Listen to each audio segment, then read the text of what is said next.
तो आज हमारे पास एक बहुत ही दिलचस्प और थोड़ी डरावनी कहानी के कुछ अंश हैं। ये हमारे एक लिसनर ने भेजा है और वो चाहते थे कि हम इसकी गहराई में उतरें। अच्छा। कहानी की शुरुआत एक ऐसे सीन से होती है जो जो सीधे किसी हॉरर फिल्म से उठाया हुआ लगता है। बिल्कुल। एक अकेली औरत है, एक सुनसान केबिन, बाहर जोर का तूफान चल रहा है और उसके हाथ में विस्की की बोतल है और सामने रखा है एक उइजा बोर्ड। तो माहौल तो पूरा तैयार है। हाँ, तो आज का हमारा मिशन है इस कहानी की परतों को खोलना और ये समझना कि कैसे दिल टूटने, गुस्से और अकेलेपन का एक पल एक बहुत ही अजीब, अलौकिक अनुभव में बदल जाता है। और ये कहानी सिर्फ डराने के लिए नहीं है ना? असल में ये किरदार के मनोविज्ञान की एक बहुत गहरी पड़ताल है। सही बात है। यहाँ सबसे दिलचस्प बात ये है कि कहानी का जो अलौकिक हिस्सा है वो सीधे सीधे उस किरदार की भावनात्मक और शारीरिक जरूरतों का जवाब बनकर आता है, जो उसके असल रिश्ते में पूरी नहीं हो रही थी। हाँ बिल्कुल। तो ये उइजा बोर्ड सिर्फ किसी भूत को बुलाने का जरिया नहीं है, नहीं। बल्कि ये उस औरत की सबसे गहरी इच्छा को पूरा करने का एक दरवाजा बन जाता है। बिल्कुल। तो चलिए कहानी के माहौल से शुरू करते हैं। शुरुआत में ही हमें पता चल जाता है कि कुछ बहुत गलत हुआ है। केबिन में दो लोगों के हिसाब से तैयारी है जी। मेज पर खाना लगा है। शायद उसने कोई महंगी लॉन्ड्री भी पहनी हुई थी, जो उसने अपने बॉयफ्रेंड लियो के लिए रखी थी। हाँ, लेकिन लियो नहीं आया। तो अब वो अकेली है, उसे ठंड लग रही है और वो लियो पर बेइंतहा गुस्सा है। और कहानी में उसके मन की बातें साफ सुनाई देती हैं। हाँ, वो खुद को कोस रही है कि उसने लियो पर भरोसा ही क्यों किया। हाँ, और ये गुस्सा सिर्फ धोखा मिलने का गुस्सा नहीं है। कहानी बताती है कि लियो के साथ उसका रिश्ता एक बहुत ही, क्या कहते हैं, जहरीले चक्र में फंसा हुआ है।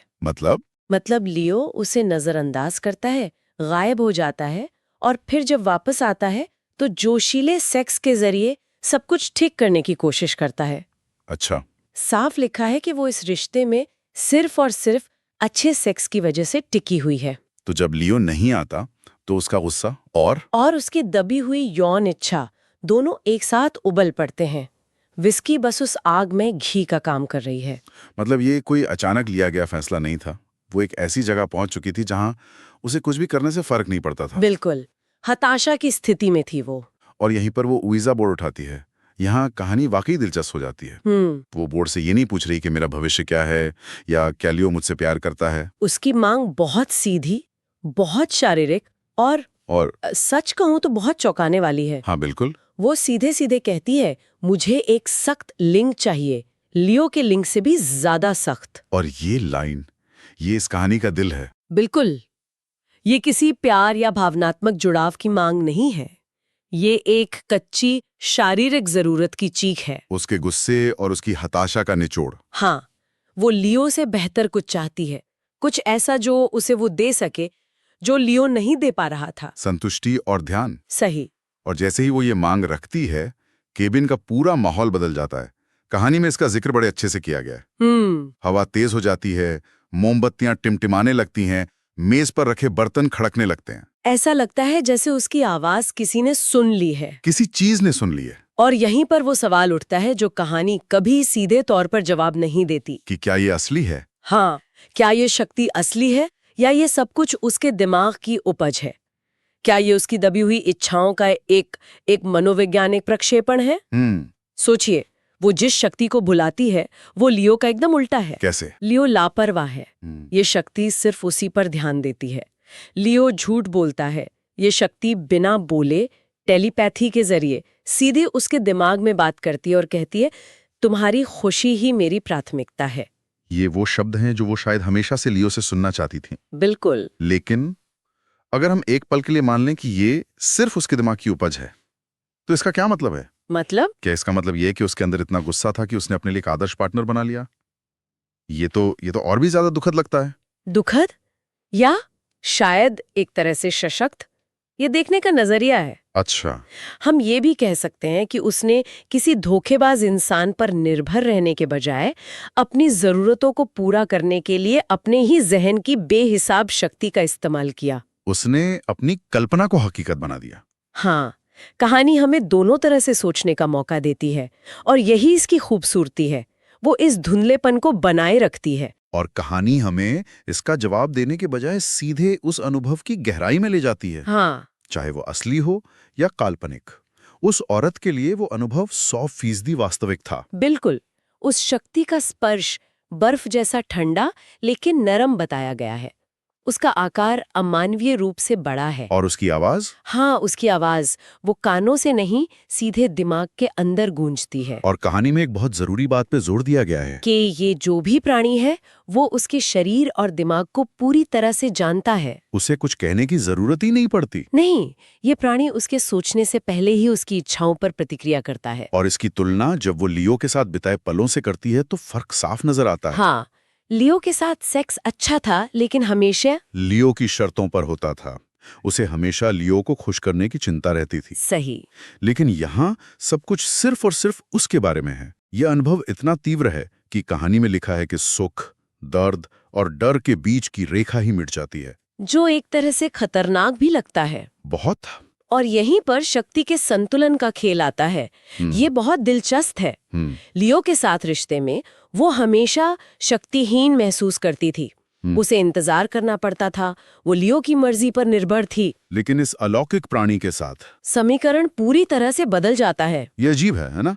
एक तरफ तो वो इस विशाल अलौकिक शक्ति के सामने पूरी तरह से बेबस है, जिसका आकार भी इंसानी नहीं है। हाँ, लेकिन दूसरी तरफ वही उसे आदेश दे रही है, मेरे साथ सेक्स करो। तो असल में कंट्रोल किसके पास है? बिल्कुल, और यही इस कहानी का सबसे दिलचस्प पहलू है। लियो के साथ रिश्ते में उसके पास कोई कंट्रोल नहीं था। नहीं था। यहाँ वो अपनी सबसे गहरी, सबसे डरावनी इच्छा को सामने रखकर कंट्रोल हासिल कर रही है। अच्छा। कहानी में एक पल आता है जहाँ वो खुद उस प्राणी के विशाल लिंग को निर्देशित करती है। तो भले ही वो प्राणी शारीरिक रूप से बेहद शक्तिशाली है, लेकिन वो पूरी तरह से उसकी सेवा में है। हाँ, ये अधीनता के जरिए शक्ति पाने जैसा है। उसने अपनी बेबसी को ही अपना सबसे बड़ा हथियार बना लिया। वाह, मैंने इस तरह से नहीं सोचा था। मतलब वो उस स्थिति में भी अपनी शर्तों पर जी रही है। ये तो कमाल का विश्लेषण है। तो इस अनुभव के बाद क्या होता है? कहानी का अंत भी उतना ही अजीब है। हाँ, अनुभव के बाद वो बिस्तर पर लेटी है। कहानी बताती है कि वो लियो को पूरी तरह भूल चुकी है। उसका फोन कहीं खो गया है और उसे इसकी कोई परवाह नहीं है। उसकी दुनिया बस उस कैबिन तक ही सीमित हो गई है। हाँ, उस कैबिन और उस प्राणी तक उसकी जरूरतें पूरी हो रही हैं, शायद पहली बार उसकी जिंदगी में। तो कहानी जो गहरी निराशा से शुरू हुई थी, वो एक तरह के स्याह संतोष पर आकर ठहर जाती है। बिल्कुल। ऐसा लगता है जैसे उसे वो मिल गया जो वो हमेशा से चाहती थी, एक ऐसा साथी जो सिर्फ उसी का है।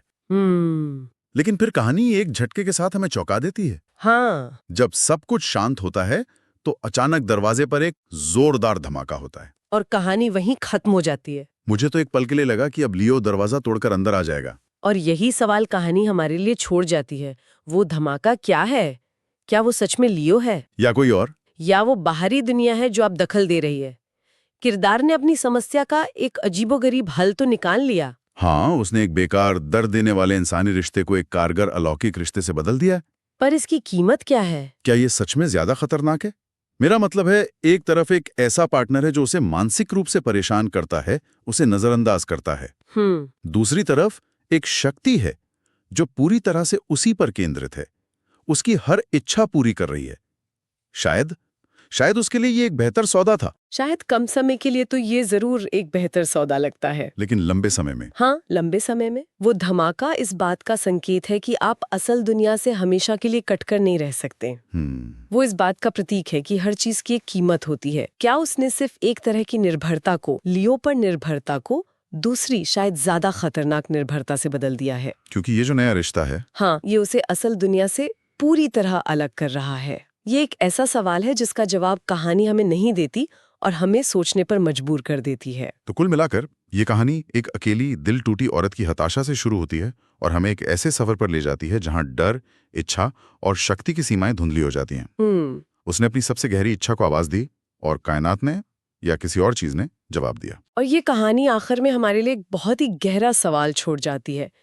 ये कहानी जुड़ाव, मान्यता और संतुष्टि जैसी बहुत ही बुनियादी मानवीय जरूरतों को तलाशने के लिए एक अलौकिक अनुभव का इस्तेमाल करती है। सही। तो सोचने वाली बात यह है कि जब हमारी गहरी जरूरतें हमारे इंसानी रिश्तों में पूरी नहीं होती, तो उस खालीपन को भरने के लिए हम किन शक्तिशाली ताकतों को बुलाने के लिए तैयार हो सकते हैं, चाहे वो ताकतें असली हों या सिर्फ हमारे जहन की उपज। और तब क्या होता है जब वो बुलाई गई शक्ति सच में जवाब दे देती है?